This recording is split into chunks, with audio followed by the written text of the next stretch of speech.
America सर्वशक्तिमान है, होगा। चीन को सर्वशक्तिमान होने का गुमान है, होगा। लेकिन ना हिंदुस्तान को कोई गुमान है, ना अभिमान। हां, स्वाभिमान है। स्वाभिमान जिंदा रहे, बस इसके लिए जीते हैं। पर अगर किसी ने छेड़ा तो छोड़ेंगे नहीं। नमस्कार, मैं हूं दिनेश गौतम। हमारी अड़ी में आपका स्वागत है। आपको मालूम है चीन के राष्ट्रपति जिनपिंग नहीं रहे। नहीं, वो वाला नहीं रहे, नहीं, बल्कि राष्ट्रपति विशेषण नहीं रहेगा। कैसे और क्यों, आपको बताएंगे। आज हम आपको यह भी बताएंगे कि कैसे चीन को दरकिनार करके भारत अमेरिका की बराबरी कर चुका है, और दिखाएंगे भारत की ताकत। समंदर में चीन कैसे बेदम हुआ पड़ा है, कैसे पस्त हो चुका है। लेकिन उससे पहले मेहमानों से आपका परिचय करवाता हूं। हमारे आज के मेहमान हैं लेफ्टिनेंट जनरल रामेश्वर राय साहब, हमारे साथ जुड़ेंगे। Lieutenant general Sanjay Kulkarni, defence expert, हमारे साथ जुड़ चुके हैं। लेफ्टिनेंट मेजर जनरल हर्ष कक्कड़ साहब हमारे साथ हैं। मेजर जनरल एजीबी जैनी हमारे साथ जुड़ रहे हैं। नीरज श्रीवास्तव, पूर्व राजनयिक, हमारे साथ चर्चा में शामिल रहेंगे। सुमित चौधरी, हमारे संवाददाता, जो एक्सक्लूसिव खबर लेकर एक बार फिर से अड़ी में आपके बीच पहुंचे हैं, वो भी रहेंगे। लेकिन उससे पहले ये अहम खबर आपको सुनाते हुए अड़ी की शुरुआत करता हूं। एलएसी पर तनाव के बीच चीन का एक और दुस्साहस।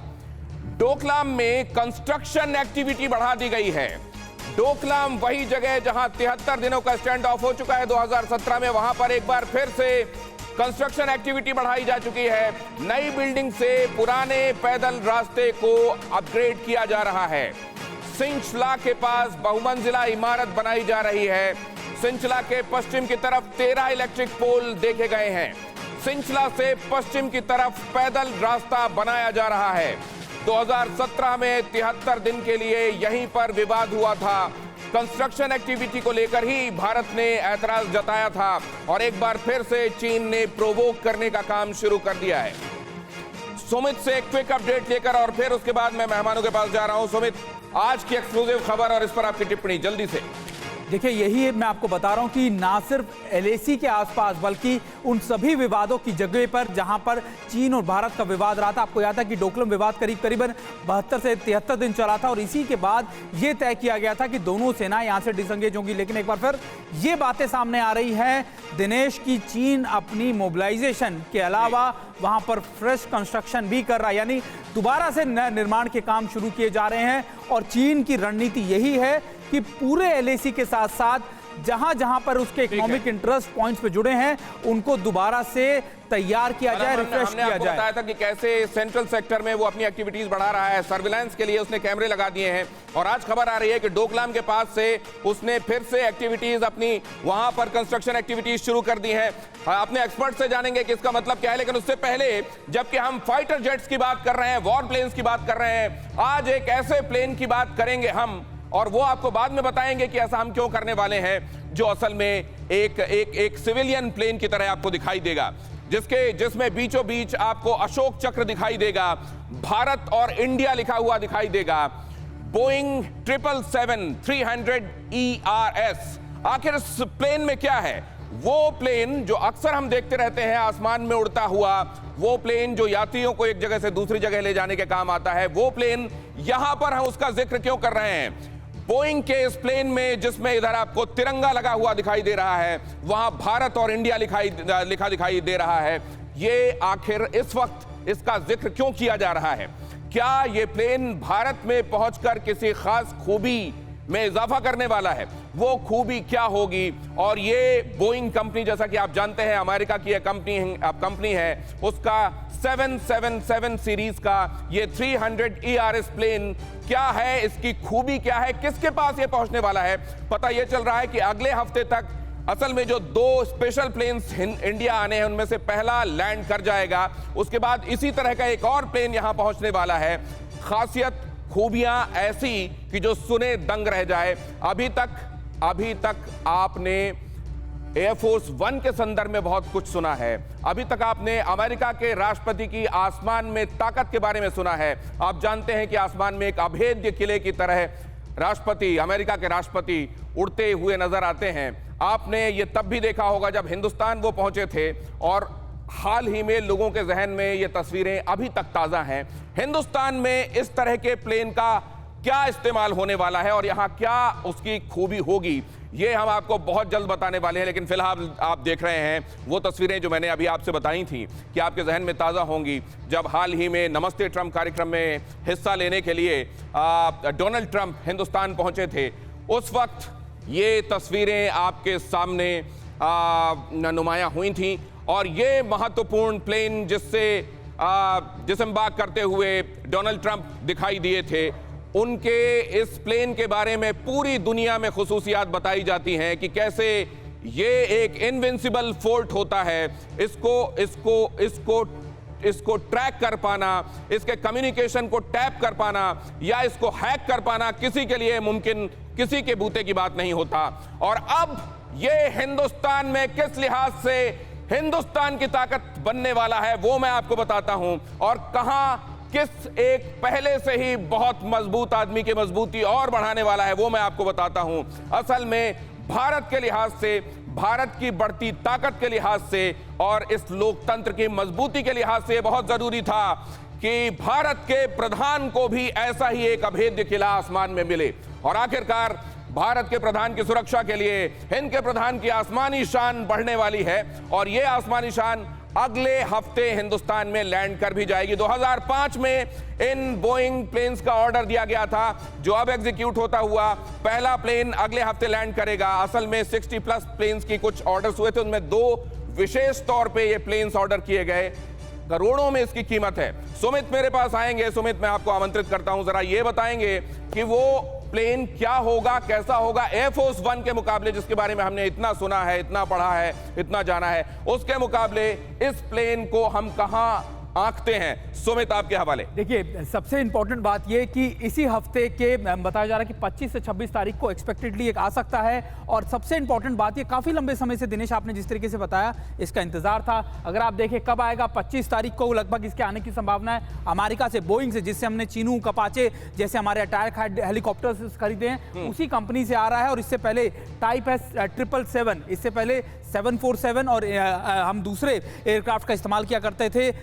अब इसकी ये बताया जा रहा है कि कदरन चौड़ा होगा, इसकी चौड़ाई ज्यादा होगी। बिल्कुल चौड़ा होगा, इसमें स्पेस ज्यादा होगा, इसमें एंटी डिफ्लेक्टिंग सिस्टम्स होंगे, मिसाइल सिस्टम्स होंगे, यानी ये मिसाइल से जो हमला किया जाता है उसको रोक सकता है। और हम लगातार इसकी कीमत की बात कर रहे थे, क्योंकि हालांकि इसके अंदर जो स्पेसिफिकेशन जोड़े गए हैं वो इसके ज्यादा कीमती है। और इसको लेकर ही अमेरिका से काफी लंबे समय तक बातचीत चलती रही और उसके बाद ये बताएगा, और 17 घंटे तक लगातार उड़ान भर सकता है। अभी तक तो मैं ये सुन रहा था कि जो ज्यादा से ज्यादा इस हिसाब का इतना बड़ा प्लेन एक बार रिफ्यूलिंग के बाद उड़ता है वो 10 घंटे उड़ सकता है। मतलब इसको और 7 घंटे दिए गए हैं, एक बार रिफ्यूलिंग के बाद 17 घंटे। 17 घंटे। और आपके लिए, आपको अगर आपको याद होगा कि जब भी प्रधानमंत्री जाते हैं तो कई बार हॉल्ट करना पड़ता है। और दूसरा जो हम बता रहे थे कि मिसाइल डिफ्लेक्टिंग सिस्टम, इसकी खासियत ये होती है कि ये सॉफ्ट किल और हार्ड किल, यानी जो इंफ्रारेड के थ्रू जो मिसाइल्स आ रही होती हैं, एंटी टैंक मिसाइल्स आ रही होती हैं या दूसरी, उनको भी मार गिरा सकता है, उनको उनके बारे में बता सकता है और उनके बारे को उनको डिटेक्ट भी कर सकता है। आसानी से बताइए, सॉफ्ट किल हार्ड किल क्या है? ये आसान सॉफ्ट किल यानी जो रेस, जो जिनके अंदर आप इनको मैकेनिज्म को कहते हैं, जिनके अंदर एक आप रेस के थ्रू आते हैं, जिनके लिए एक टारगेट सेट होता है, उनको भी डिटेक्ट कर सकता है और उनको नीचे भी गिरा सकता है। और दूसरा हार्ड किल, यानी जो एंटी टैंक मिसाइल होती है जो फिजिकली लॉन्च की जाती है, उसके अंदर भी ये इसी तरीके से काम कर सकता है। ओके, इसमें चलता फिरता कम्युनिकेशन, मतलब वहां से भी कमांड एंड कंट्रोल बिल्कुल जारी रह सकता है। ये कमांड एंड कंट्रोल अपने आसपास के सभी उसके एयरक्राफ्ट के साथ कर सकता है। और दिनेश, और इसकी खास बात ये मैं आपको बता रहा था कि इसकी जरूरत इसलिए महसूस की जा रही थी क्योंकि प्रधानमंत्री मोदी के जो दौरे होते हैं, उसके अलावा राष्ट्रपति हो, उपराष्ट्रपति हो, इस सभी के दौरों को लेकर बहुत ज्यादा चिंता का विषय रहता है। Large aircraft infrared counter measures, ये जरा समझाइए, जिससे ये लैस, जिसकी अकेले की कीमत 12 से 15 करोड़ बताई जा रही है। यही मैं आपको कह रहा था कि large aircraft infrared counter measures, LARMCM इसको कहते हैं मोटे तौर पे अगर आप देखें इसको, तो इसकी खासियत ये है कि ये अपने आप में कई कम्युनिकेशंस को हैंडल कर सकता है, जिस तरीके से हम बता रहे थे। और सेल्फ प्रोटेक्शन सूट्स भी कहते हैं। बिल्कुल, इसके अंदर जो सूट्स होते हैं वो बहुत ज्यादा सिक्योर होता है। आप इनको मान के चलिए कि ये सूट जो होते हैं ये इसलिए जरूरी है क्योंकि आने वाले वक्त में अगर कभी अटैक होता है एयरक्राफ्ट के ऊपर, तो ये सूट्स बचा सकते हैं। यही इसकी कीमत आप तो ऐसे 2 प्लेन यहां पहुंचेंगे। बिल्कुल, एक प्लेन का आने एयरक्राफ्ट के आने का है 25 से 26 तारीख को इसी महीने, और दूसरा जो है इस साल के अंत तक आएगा। और ये इसलिए जरूरी है प्रेसिडेंट, वाइस प्रेसिडेंट और प्रधानमंत्री के लिए एयरमार्क होंगे। बिल्कुल बिल्कुल, ये 2 एयरक्राफ्ट प्रधानमंत्री और दूसरा प्रेसिडेंट और वाइस प्रेसिडेंट के लिए। देखिए, ये दोनों एयरक्राफ्ट तीनों के लिए होंगे, और ये इसलिए होगा क्योंकि इनको अब तक आपको याद होगा कि एयर इंडिया या फिर इंडियन एयरफोर्स के पायलट चलाते थे, और इसके अंदर भी पूरी जो देखरेख होगी भले ही एयर इंडिया के इंजीनियर्स करेंगे, दूसरे लोग करेंगे, लेकिन और जो मैं सुन रहा हूं ये कि पहले इसको एयर इंडिया के नाम से जाना जाएगा, लेकिन जैसे ही ये कमीशन कर दिया जाएगा एयरफोर्स के पास आएगा, एयरफोर्स 1 यहां पे भी कहलाएगा। ये देखिए, एयर इंडिया 1 इसका नाम रखा जाएगा। अभी तक जो बातचीत है एयर इंडिया 1 इसके नाम रखा जाएगा, और खास बात यह कि इसको इंडियन एयरफोर्स के पायलट चलाएंगे, तो यानी इंडियन एयरफोर्स के पायलट ही जिम्मेदार होंगे इसकी पूरी इसकी तो सुमित, आपको बधाई हो। हमारे देश के प्रधानमंत्री के पास उनके आर्सेनल में ये एक और मजबूती होगी। संजय कुलकर्णी साहब, ये किस तरह की खबर, इस खबर का वेटेज क्या है, इस खबर के मायने क्या है कुलकर्णी साहब? क्योंकि safety, security, cyber, command and control, जैसे हम लोग कह रहे हैं कि मिसाइल डिफ्लेक्शन सिस्टम, ये सब की निहायत जरूरत थी। क्या होता है, हटाइए प्लीज सर। संजय कुलकर्णी साहब, कंटिन्यू प्लीज। दिनेश, क्या होता है जब भी वीआईपी स्क्वाड्रन होते हैं, उनमें वीआईपी स्क्वाड्रन से प्रधानमंत्री, राष्ट्रपति, उपराष्ट्रपति सबके लिए अलग अलग एयरक्राफ्ट, और जो अब कैसे ये एक्सक्लूसिव एयरक्राफ्ट है, चाहे हमें एयर इंडिया 1, 2, 3 कहें या एयरफोर्स 1, 2, 3 कहें, और ये completely devoted, dedicated to the task जो प्रधानमंत्री ने करना है। Is like office in air, जब मर्जी जहां मर्जी जाए, जो मर्जी कोई भी आप डिसीजन लेने की काबिलियत रखते हैं, absolutely safe, secure and cyber protected. तो इस तरह के जब हवाई जहाज आपके पास आते हैं, आपकी क्षमता बढ़ती है, आपके काम करने की होती है। वैसे भी प्रधानमंत्री आप देखें, कहीं पर भी जाते तो किसी होटल में नहीं रुकते, खुद ही एयरक्राफ्ट में सो जाते थे और वहीं से नहीं सीधी meeting. So it is completely a very very comfortable living, इसमें कोई दिक्कत नहीं है। I think it will add to the safety, it will add और to the हमारे security। देश के प्रधानमंत्री जो अपनी वर्किंग आवर्स के लिए जाने जाते हैं, 4-5 घंटे सोने के अतिरिक्त वो सिर्फ काम करते रहते हैं। लेफ्टिनेंट जनरल रामेश्वर राय साहब, उनकी एफिशिएंसी को और कई गुना ऑगमेंट कर देने के संदर्भ में आप इस एयरप्लेन का यहां पहुंचना कैसे देखते हैं?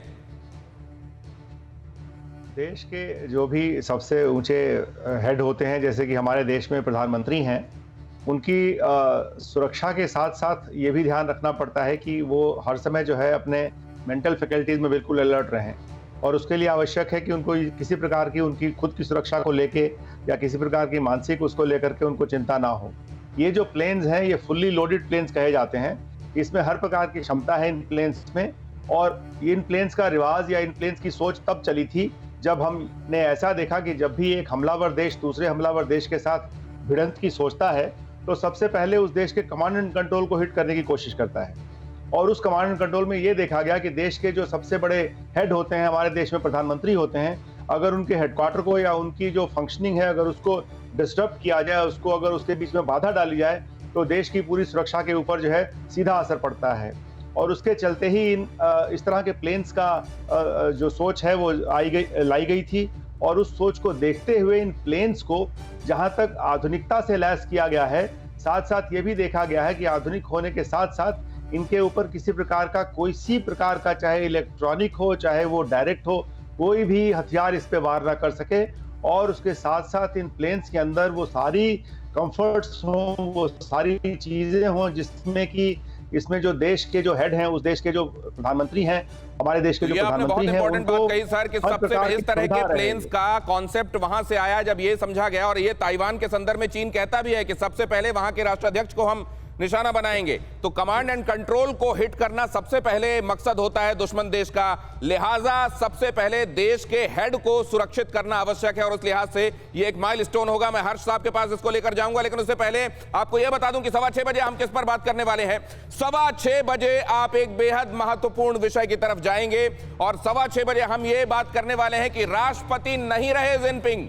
कैसे राष्ट्रपति नहीं रहे, कैसे उनके साथ ये टाइटल हटाया जा रहा है, प्रेसिडेंट हटाए जाने के मायने क्या हैं, कौन हटा रहा है ये विशेषण, और उसके बाद क्या फर्क पड़ेगा चीन को इससे। क्या टाइटल का हटा देना सिर्फ एक टाइटल का हटा देना होता है या उसके अतिरिक्त भी कुछ, वो हम समझेंगे। लेकिन पहले हर्ष साहब के पास जा रहा हूं। हर्ष साहब, क्या ये भारत के लिहाज से एक बड़ा माइलस्टोन है इस तरह के प्लेन का, जिसको भारत के राष्ट्राध्यक्ष भारत के प्रधानमंत्री, राष्ट्रपति, उपराष्ट्रपति इस्तेमाल करेंगे, क्या ये किसी एक देश के लिए एक प्राइड और उसकी सिक्योरिटी में एक और फीदर जुड़ने वाला है?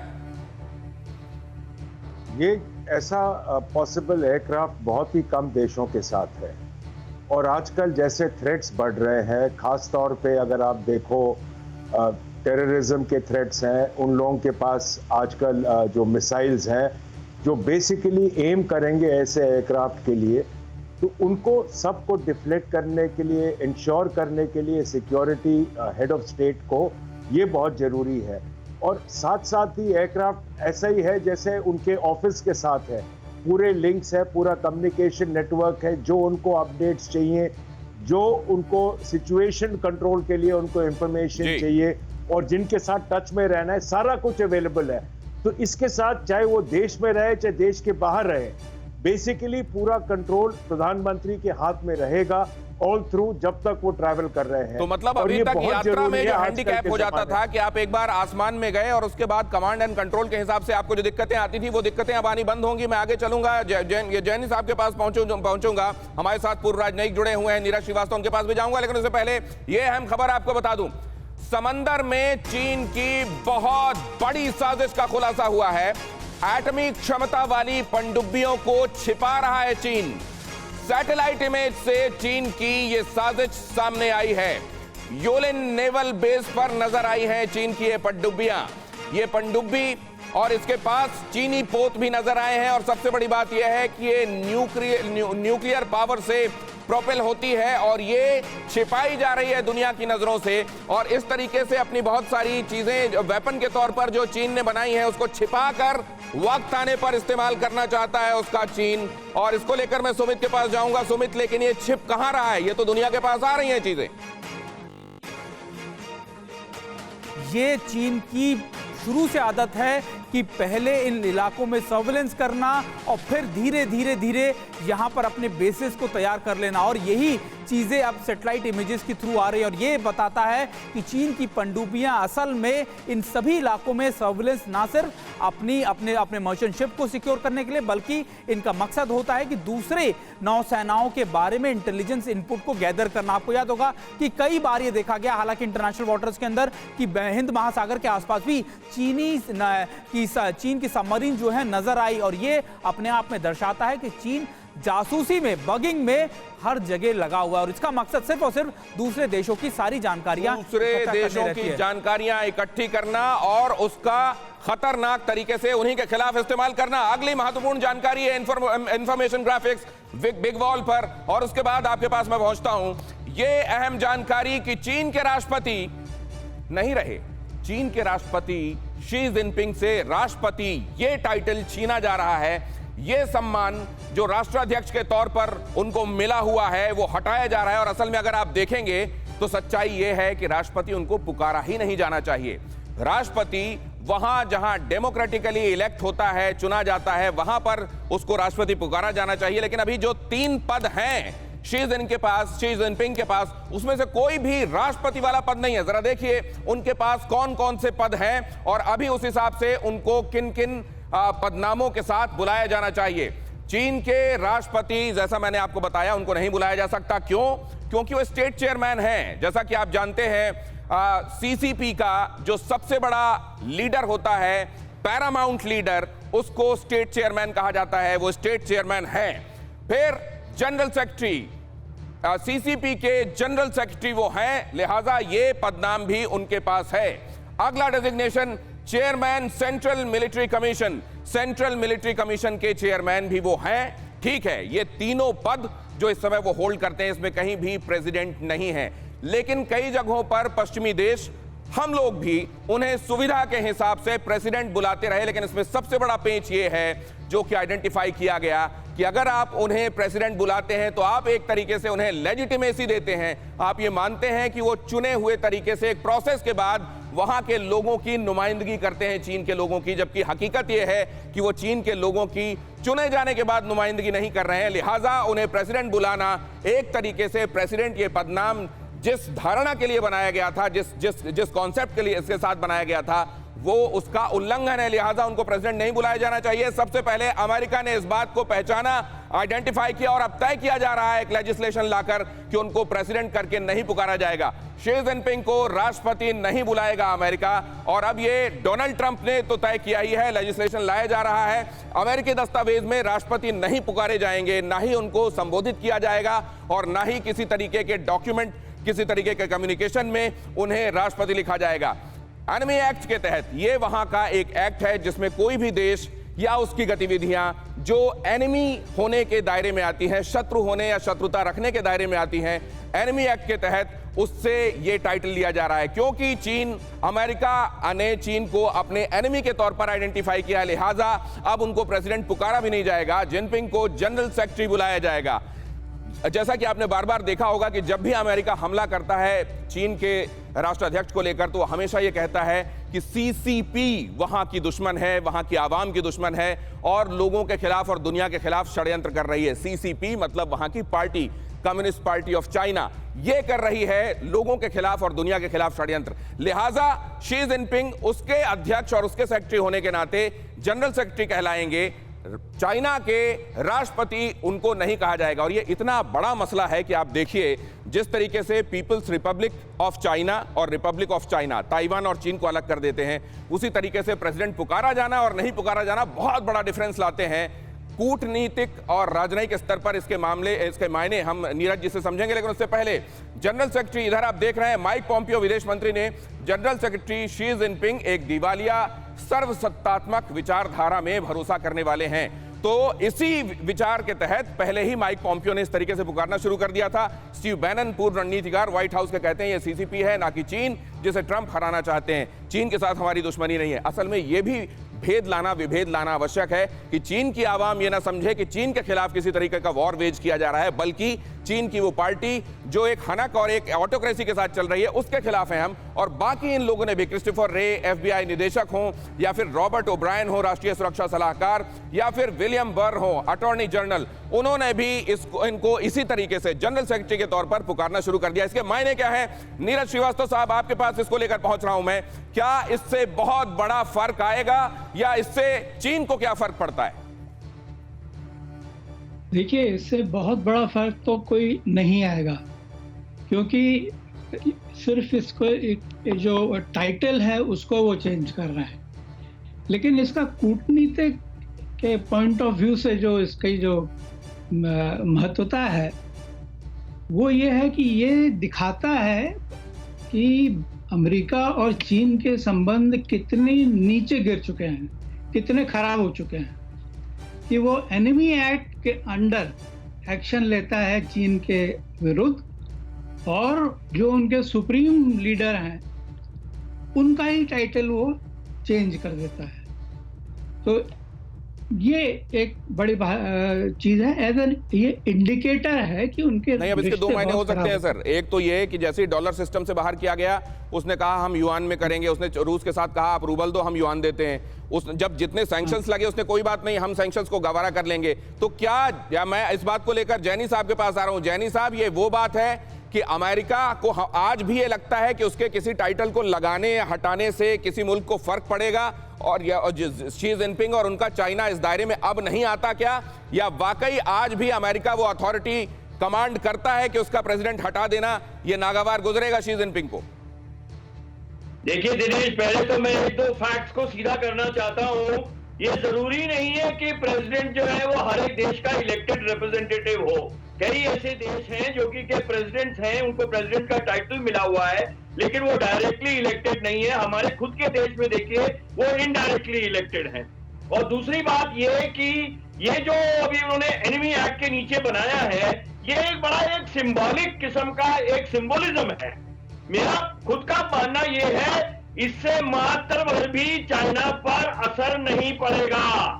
जो चाइना है वो चाइना रहेगा, वो चाइना रहा है, रहेगा और है। लेकिन उन्होंने ये कहा है सर, ये बात कही है कि जब आप प्रेसिडेंट पुकारते हैं तो एक तरीके से आप लेजिटिमेसी देते हैं शी जिनपिंग को और उस प्रक्रिया को जिसके तहत वो जनरल सेक्रेटरी बने हैं। क्या प्रेसिडेंट नहीं पुकारने से वो लेजिटिमेसी हट जाएगी सर? Please finish. देखिए, खाली उनके हेड ऑफ स्टेट का टाइटल चेंज करने से उस देश की रणनीति, उस देश की विदेश नीति, उस देश की बाकी नीतियां नहीं बदली हो जाएंगी। आज आप उनको प्रेसिडेंट बोले या नहीं बोले, माओसी तुम को किसने प्रेसिडेंट मतलब आप ये कह रहे हैं कि इसके कूटनीतिक मायनों के अलावा और कोई मायना नहीं है। लेफ्टिनेंट जनरल शंकर रामेश्वर राय साहब, आपकी प्रतिक्रिया? ये बिल्कुल देखिए सही बात है। मैं आपको थोड़ा सा इसका एक बैकग्राउंड समझाना चाहता हूं कि 1949 में जब चीन कम्युनिस्ट बना था, उसके बाद 1972 में जब निक्सन प्रेसिडेंट थे यूएस के, निक्सन ईरा के दौरान जो है चीन का जो आयरन कर्टन है उसको हटाने के बाद इसको वर्ल्ड की इकोनॉमी में शामिल किया गया था।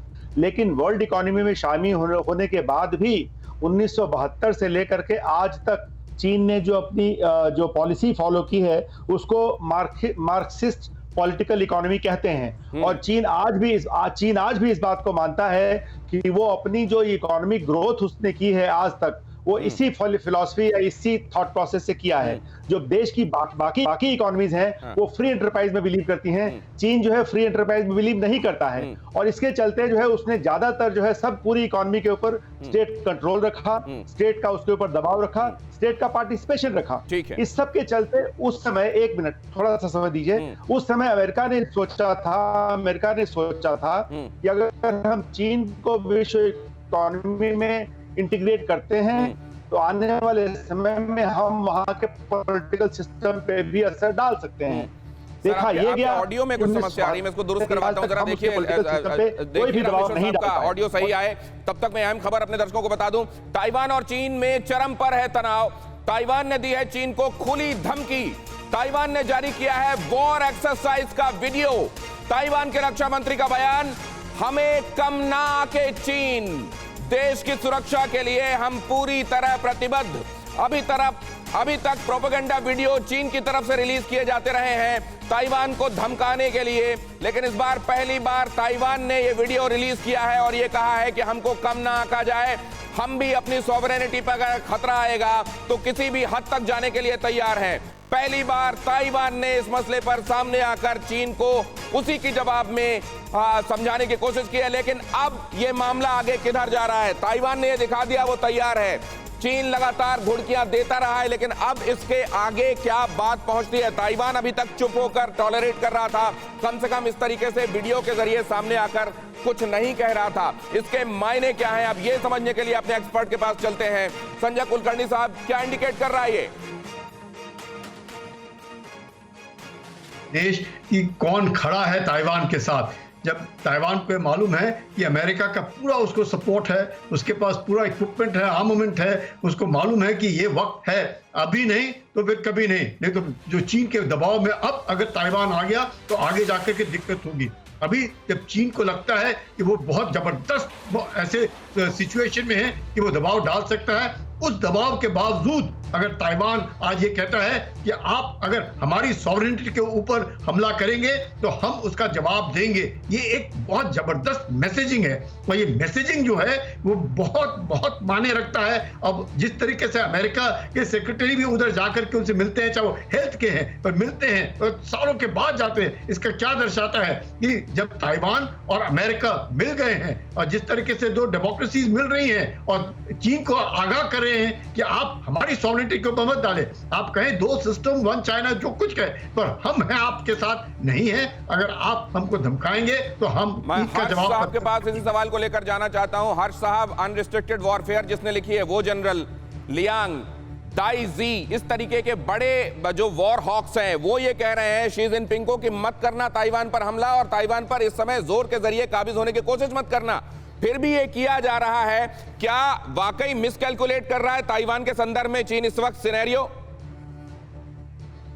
शी जिनपिंग अब सोच रहा है कि क्योंकि दुनिया पैंडेमिक में फंसा है और चीन ने अपने आप को रिकवर कर लिया है, तो वो सोच रहा है कि अब अगर शी जिनपिंग ने ताइवान को अपने कब्जे में ले लिया तो हिस्ट्री में वो जाएंगे एज द ग्रेटेस्ट प्रेसिडेंट, या फिर आप सेक्रेटरी जनरल बोलो, सीसीपी के जो भी बोलो, he will go down in history as the greatest individual in China, जिसने हांगकांग के सिक्योरिटी लॉज चेंज किए और ताइवान को ले लिया।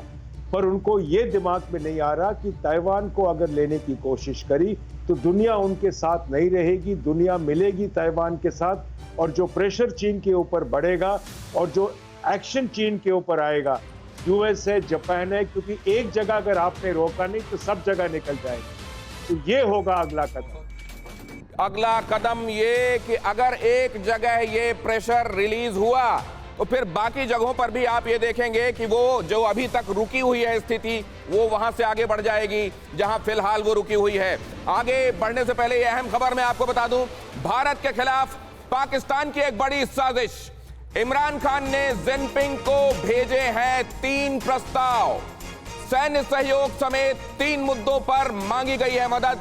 पाकिस्तान के विदेश मंत्री तीनों प्रस्ताव लेकर चीन पहुंचे और इन तीनों प्रस्तावों में अपने लिए मदद की गुहार है और इसमें यह भी है कि इस मिली हुई मदद का इस्तेमाल हम भारत के खिलाफ करेंगे। Sumit, quick comment. ही सारे साजो सामान, आपने कल भी दिनेश अपने दर्शकों को बताया था कि ना सिर्फ इंफ्रास्ट्रक्चर के सारे काम पाकिस्तान में चीन ने टेक ओवर कर लिए हैं, बल्कि सारे साजो सामान अब पाकिस्तान के पास, अगर मिलिट्री इक्विपमेंट की बात करें तो चीन से आ रहा है, क्योंकि अमेरिका ने 70% से ज्यादा अपनी सहायता में, अपनी सहयोग में कमी कर दी है। मैं इसी में जरा जैनी साहब से ये समझ लूं। जैनी साहब, ये सेकंड राउंड ऑफ टॉक ये कह रहा है कि विदेश मंत्रियों के बीच में पहले से ही प्रस्तावित था। क्या एजेंडा भी पहले से फिक्स रहा होगा या इस समय सऊदी अरब के सिनेरियो के बाद एजेंडे बदल गए होंगे? देखिए, एजेंडा तो ये इनके आपस में साठगांठ की बात है दिनेश, कभी भी बना सकते हैं, लेकिन सऊदी अरेबिया के झाड़ खाने के बाद वहां पे उनके चीफ ऑफ आर्मी स्टाफ और उनके फॉरेन मिनिस्टर को वापसी का ऑर्डर मिलने के बाद में इनके पास में कोई और ऑप्शन नहीं रह गया था। खास करके जब यूएई ने इजराइल को एक्सेप्ट कर लिया और जबकि के इनके साथ में सिर्फ तुर्की, मलेशिया और एक और रह गए, तो इनको जाना ही पड़ा चाइना के पास। इनको जाना ही पड़ा चाइना के पास और चाइना से ये मदद मांग रहे हैं। लेकिन चाइना से जब ये मशीनरी मांग रहे हैं, हथियार मांग रहे हैं, तो जरा ये भी देख लीजिए, हम आपको लगातार बता रहे हैं कि चाइना जिन मशीनरी और हथियारों की बात करता है, असल में उनमें कितना दम है। अक्सर ये कहा गया है कि ये वो हथियार हैं जो दिखाने वाले थप्पड़ हैं, ये वो हथियार हैं जो नकल के दम पर बनाए गए हैं, ये वो टेक्नोलॉजी है जो उसने रिवर्स इंजीनियरिंग के जरिए हासिल की है। दूसरे का सामान लेकर उसके पुर्जे पुर्जे खोलकर उसने देखा कि इसमें किस तकनीक का इस्तेमाल है और उसको वापस जोड़ा, और इस तरीके से उसने ये समझा है कि दूसरे के आईपीआर, दूसरे की बनाई हुई टेक्नोलॉजी को कैसे चोरी करना है। अब देखिए यहां पर यही दिखाई दे रहा है समंदर में। समंदर में हमने आपको दिखाया था बीते दिनों की कैसे उसने एक एम्फीबियन अपना जो एक टैंक बनाया है वो कैसे लहरों के हवाले हो गया था। वो पानी में तैर नहीं पाया था बल्कि डूब गया था। और अब हम आपको ये दिखाने वाले हैं कि कैसे धुआं धुआं हो गया है उसका एक और जहाज। ये मालवाहक जहाज था। ये मालवाहक जहाज जाते जाते, अब ये सोचिए कि अगर इसको नेविगेशन भी नहीं आता, अगर नेविगेशन करने वाले इसके इक्विपमेंट्स भी काम नहीं करते और ये सीधे जाकर मालवाहक जहाज दूसरे जहाज से टकरा जाता है और उसमें इतना सारा गैसोलीन जो है वो वहां फैल जाता है और फिर उसमें आग लग जाती है। देखिए जरा धुएं का उठता हुआ ये गुबार ये बता रहा है कि असल में चीन की टेक्नोलॉजी में, चीन के वहां काम करने वाले इंजीनियर्स में असल में कितना स्किल है, वो कितने केपेबल हैं, वो कैसे दूसरे का सामान लाकर उसको खोलकर वो रिवर्स इंजीनियरिंग के जरिए उसकी टेक्नोलॉजी पढ़ तो लेते हैं, लेकिन क्या वो एग्जैक्टली हूबहू उसको कॉपी कर पाते हैं? जाहिर है कभी भी जो नकल होती है वो असल के ऐन जैसी नहीं होती और यही दिखा रहा है यहां पर ये देखिए, आपको एक जहाज हमने दिखाया जो टकरा गया था और दूसरा जहाज ये देखिए, ये जहाज चला जा रहा था इक्वाडोर के पास, ये हादसा हुआ। और हादसा क्या कहें, मुझे तो लगता है ये जानबूझकर प्रोवोक करने के लिए एक और घटना घटी है जिसमें ये जाता हुआ शिप सीधे जाकर एक अधमने पुल से टकरा जाता है और उस पुल को पूरी तरह से तहस नहस कर देता है। ये देखिए, इसको जरा फुल फ्रेम में अगर दिखा पाए हमारे दर्शकों को तो और अच्छा रहेगा। ये सीधे जाते हुए ये पुल को धक्का मारता है और पुल को तहस नहस कर देता है, तोड़ देता है। 2 विजुअल्स मैंने आपको दिखाए, एक में कैसे मालवाहक जहाज में आग लगी टकराने की वजह से और दूसरे में आप देख रहे हैं कि सीधे जा रहा है और जाकर ये पुल को धक्का मारता है और फिर इसके बाद इसको तो नुकसान पहुंचता ही है और इसके चलते ये पुल भी वहां टूट जाता है और इक्वाडोर ने इस पर कड़ी आपत्ति भी जताई थी। अब मैं आपको ये बताता हूं कि एक तरफ चीन में ये चल रहा है तो दूसरी तरफ हिंदुस्तान में तैयारी क्या चल रही है। भारत का स्वदेशी घर में बनाया हुआ एक वॉरशिप तैयार हो रहा है INS विक्रांत। उसकी खूबियां क्या होंगी अभी ये पता चल रहा है कि इसका हार्बर टेस्ट हो चुका है, अब इसका बेसिन टेस्ट होगा और उसके बाद इसका सी टेस्ट होने के बाद ये कमीशन कर दिया जाएगा पूरी तरीके से नेवी को, और 2021 में किसी भी वक्त ये भारत के समंदर में भारत की हिफाजत के लिए, सुमित आए जरा, ये सामने आ सकता है। ये जो हार्बर टेस्ट होता है, बेसिन टेस्ट होता है और सी टेस्ट होता है, इसमें क्या क्या कैसे देखा जाता है और ये कितनी बड़ी उपलब्धि है हिंदुस्तान के लिहाज से? सबसे पहले तो इसको कोचीन शिपयार्ड बना रहा है और खास बात यह कि इंडिजीनियस एयरक्राफ्ट बनाना अपने आप में बहुत बड़ी उपलब्धि होती है दिनेश। 2021 तक इस एयरक्राफ्ट कैरियर को बना लिया जाएगा और इस पर अगर आप देखें, इसका ये अपने आप में एक चलता फिरता जंग का बेड़ा है, जिसमें ना सिर्फ इसके पास जो फ्रिगेट्स होते हैं, डिस्ट्रॉय शिप्स होते हैं, इसके ऊपर खासतौर पर एयरक्राफ्ट होते हैं, फाइटर एयरक्राफ्ट होते हैं, MiG-29 जो है वो इस पे डिप्लॉय किए जाएंगे। और ये माना जा रहा है कि अभी जो इसके इनिशियल जो हार्बर आपने टेस्ट बताया, उसमें इसके इक्विपमेंट जो होते हैं वो सब इसमें फिटेड कर दिए जाते हैं। फिर इसका बेसिन इसका टेस्ट होगा जो एक्सपेक्टेड था कोविड के समय में, लेकिन उसके और इसमें ये जो कहा जाता है कि short take off but restricted recovery के साथ इससे मिग उड़ेंगे, उसका क्या मायना है? देखिए, इसका मायना ये होता है कि ये शॉर्ट डिस्टेंस पे जो नेवल एयरक्राफ्ट होते हैं वो शॉर्ट, उनके पास जो पैसेज होता है रनवे बहुत छोटा होता है। ये मैं बता दूं, इंडियन नेवी लगातार एयरक्राफ्ट कैरियर, 3 एयरक्राफ्ट कैरियर की बात करती आई है, क्योंकि वेस्टर्न और ईस्टर्न सेक्टर में भी, और अगर एक खराब होता है, रिफिटिंग के लिए जाता है या फिर उसकी सर्विसिंग के लिए जाता है, तो एक उनके पास स्टैंड बाय के लिए। कमाल है, हिंदुस्तान को एक और वॉरशिप मुबारक, जल्द ये हमारे बेड़े का हिस्सा होगा। और अब बारी आ गई है आज हमारे दर्शकों के सवालों का जवाब लेने की, जल्दी से, क्योंकि वक्त खत्म हो रहा है। सबसे पहले हम देखते हैं कि हमारे पास हमारे किस दर्शक ने क्या सवाल भेजा है। क्विकली, हीरताब किशोर श्रीवास्तव कह रहे हैं, भारत को धमकी क्यों? इमरान के बॉम्ब्स में कितनी ताकत है? उनके मंत्री का फुल प्रूफ, वो अगर हम कहते हैं कि हम एटॉमिक हमला करेंगे तो वो क्या फुल प्रूफ है? ये जो कहा जा रहा है सर कि वो पाव भर के बम, एक बार फिर से वो सक्रिय हो गया है मंत्री वहां का, और ये कहा जा रहा है, रामेश्वर साहब, ये सवाल मेरा आपसे है कि ये क्या मुमकिन है कि ये इस तरीके के बम बनाएं और बताएं कि असम तक रेंज है और खुद को क्या एटम प्रूफ समझते हैं ये?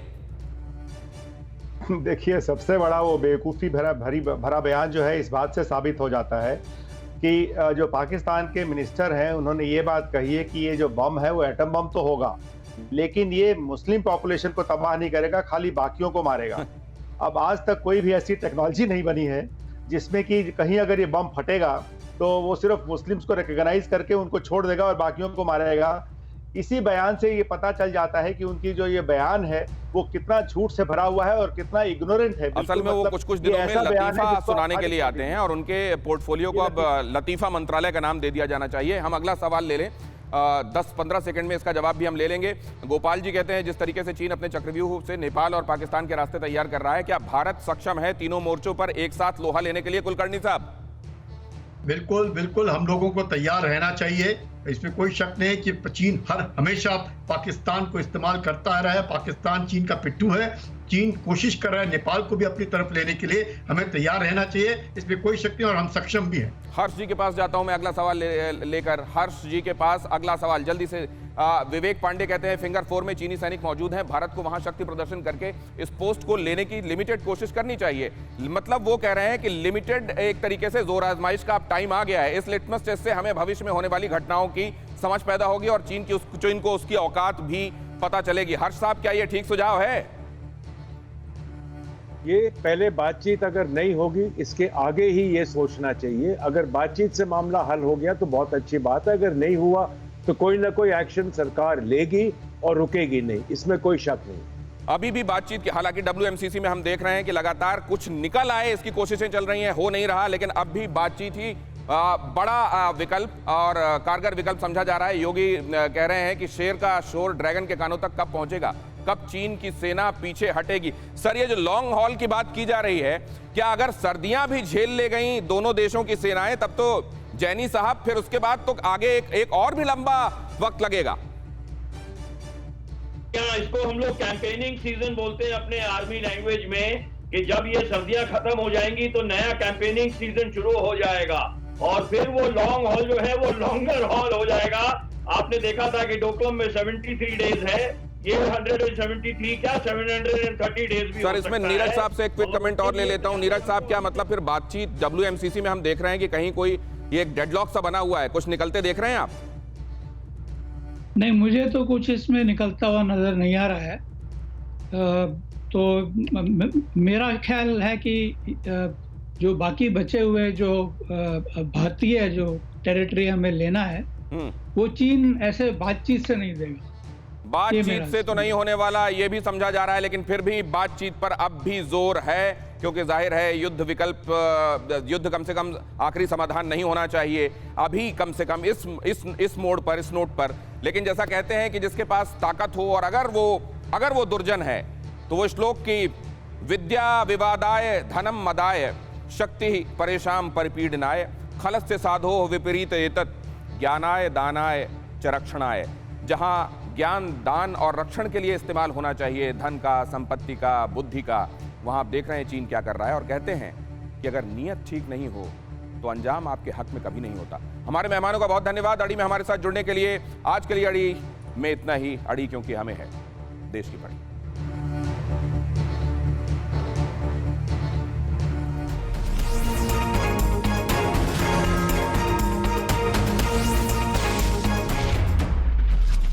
फिक्र आपकी, सोमवार से शुक्रवार रात 9 बजे सिर्फ TV9 भारतवर्ष पर।